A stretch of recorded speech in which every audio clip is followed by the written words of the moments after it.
আমরা জুলাইয়ের সামান্যতম আমরা বাস্তব রূপ দেখতে পাচ্ছি না। সবচেয়ে যে মাস্ট, যে কমন, সেটা হচ্ছে কিন্তু আমাদের জুলাই সনদ। এই জুলাই সনদটা কিন্তু আমরা এখনো বাস্তব রূপ দেখতে পারি না।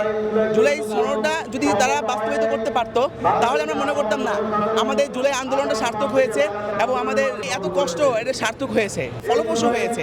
কিন্তু আমরা তার কোনোটুকু দেখতে পাইনি, সামান্যটুকু দেখতে পাইনি। আমরা ফ্যাসিবাদের বিচার হইতো, বিচার দেখতে পাইনি। আমাদের দাবি ছিল বিচার করতে হবে, কিন্তু তারা কিন্তু বিচারটাও দৃষ্টান্তমূলক বিচার তো কোনো বিচার তো করে নাই। দৃষ্টান্তমূলক বিচার তো দূরেই থাকলো, জুলাইয়ের সামান্যটুকু আমরা দেখতে পাইনি। আসলে আমরা মনে করি এটা আমাদের সরকার দলীয়দের ব্যর্থতা, এটা আমাদের সরকারের ব্যর্থতা। তিনারা আমাদেরকে যে দিয়েছিল, অর্থাৎ আমাদেরকে যে প্রতিশ্রুতি দিয়েছিল, তারা বলেছিল আমরা কিন্তু একটা সুশাসনমূলক একটি রাষ্ট্র গ্রহণ করতে চাই, শান্তিপূর্ণ একটা রাষ্ট্র গ্রহণ করতে চাই। কিন্তু আমরা তা সামান্য দেখতে পাচ্ছি না। আমরা দেখতে পাচ্ছি আমাদের খুলনার ওদিকে ডেইলি খুন খারাপি চলছে, চাঁদাবাজি চলছে। দেশে কিন্তু চাঁদাবাজি এখন ওঠে নাই।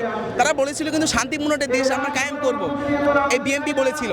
কিন্তু আমার সরকার দলীয় প্রধান তারা কিন্তু আজও তার বাস্তব রূপে আমাদেরকে দেখাইতে পারে নাই।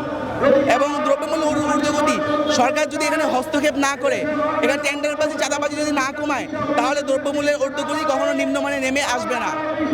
এর মূল কারণ আছে এই যে যত চাঁদাবাজি আছে, সব জায়গা থেকে চাঁদাবাজিগুলো বন্ধ করতে হবে এবং ঘাট দখলিতে যা কিছু আছে এগুলোকে বন্ধ করতে হবে। না হলে আমাদের দ্রব্যমূল্য ঊর্ধ্বগতি মানে কোশ্চেনকালেও নিম্নমানে নেমে আসবে না। আমরা সবসময় দেখতে যাচ্ছি আমাদের ভাইরাও অসুস্থ, কিন্তু আমাদের দাবি ছিল আমাদের জুলাই যোদ্ধা যারা আহত হয়েছে, যারা পঙ্গুত্ব বরণ করেছে, তাদেরকে যেন পর্যাপ্ত পরিমাণে দেওয়া হয়, সরকার পক্ষ থেকে সাপোর্ট করা হয়।